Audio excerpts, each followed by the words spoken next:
नमस्कार. LPG gas टंचाईमध्ये दोष कोणाचा? फेक टंचाई निर्माण करणाऱ्यांचा? नाही, त्यांचा तर आहेच. पण त्याचबरोबर मला वाटतं ना की सगळ्यात मोठा दोष मोदींचा आहे. कसा? तर मोदी जेव्हा पॉवरमध्ये आले तेव्हा त्याच्या जस्ट आधी का 1-2 वर्ष आधीची ती रेणुका चौधरीची प्रेस कॉन्फरन्स आठवा.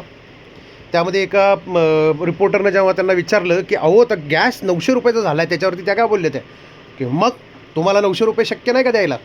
गरीब माणूस गॅस वापरतो का? आणि तीच वस्तुस्थिती होती. मोदी सत्तेत आले तेव्हा 13 कोटी घरांमध्ये गॅस होता फक्त. ठीक आहे.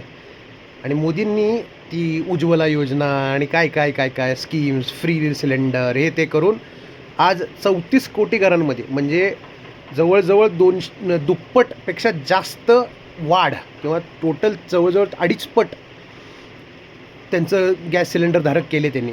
आणि त्यामुळं रोजच्या रोज जवळजवळ 55 लाखाच्या आसपास बुकिंग व्हायचे. मोदींनी जर का ती उज्ज्वला योजना आणलीच नसती, प्रत्येक घरातल्या माऊलीच्या त्या चुली फुकून चुलीच्या धुरात राहून डोळे, फुफ्फुसं सगळ्यांची जी वाट लागत होती ती थांबवली नसती, तर गॅस टंचाई झालीच नसती. कारण गॅस तर गरीब वापरतच नव्हते तेव्हा, नाही का?